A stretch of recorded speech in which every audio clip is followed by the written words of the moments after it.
Did you know that beneath 4 kilometers of Antarctic ice lies a lake the size of Ontario, which has not breathed Earth's air for 15 million years? I will share everything I have gathered from open sources, leaks, and scientific articles in plain language, without dry terminology or embellishment.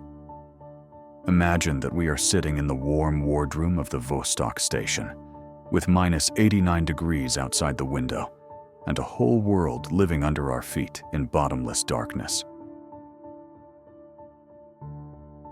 In 1957, the Soviet Union planted its flag at the coldest point on the planet. The Vostok Station became an outpost in the White Desert. Officially, scientists measured temperature and wind. In reality, drilling rig number 5 had been operating here since the 1970s. The goal was 4,000 meters of ice, meter by meter, year after year. In 1989, the radio echo radar detected a flat reflective surface at a depth of 3,700 meters. It was liquid water. In 1996, the ERS-1 satellite flew over Antarctica. British and Russian scientists simultaneously saw the same thing on their screens. Hidden under the ice shell was a lake 250 kilometers long, 50 kilometers wide, and containing 5,400 cubic kilometers of fresh water. It is thousands of times older than humanity. The water in the lake maintains a temperature between -3 and -2 to 7 degrees Celsius, but remains liquid. Pressure and heat from the planet's interior prevent it from freezing. The ice dome above the lake, 3,000 meters thick, acts like a giant thermos. According to the laws of physics, such a lake should not exist. The ice should have crushed it long ago. But it lives on. And it has lived in complete isolation since the time when saber-toothed tigers and giant sloths roamed the Earth. On February 5, 2012, borehole 5G reached the surface of the lake at a depth of 3,769 meters. The pressurized water burst upward in a column 30 to 40 meters high and froze in the shaft as an icy fountain. For the first time in millions of years, the lake water touched the outside world.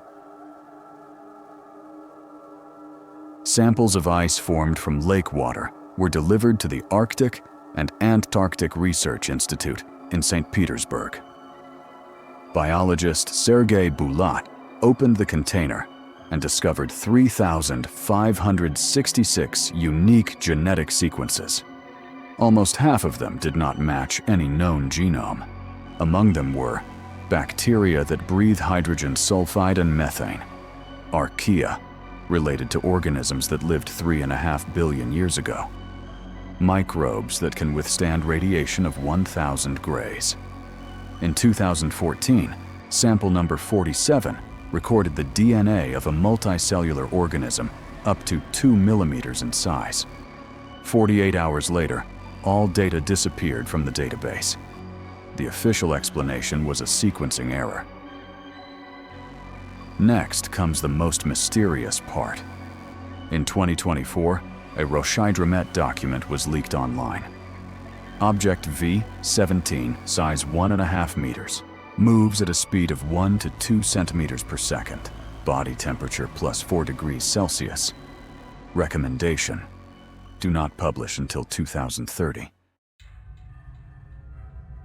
Why are they silent? First, NASA considers Lake Vostok as a testing ground for future missions to Europa, Jupiter's moon. The Europa Clipper probe will launch in 2030. If Russia is the first to prove the existence of life under the ice, the US will lose its priority. Second, biosafety. An ancient pathogen that has evolved in isolation may be resistant to all known antibiotics. Third, geopolitics. The Vostok Station is a dual-use facility. Access is only possible by invitation and with the permission of the FSB. What is happening right now?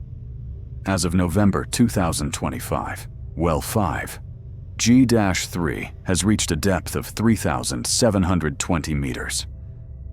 An underwater camera with artificial intelligence and ultraviolet sterilization has been installed.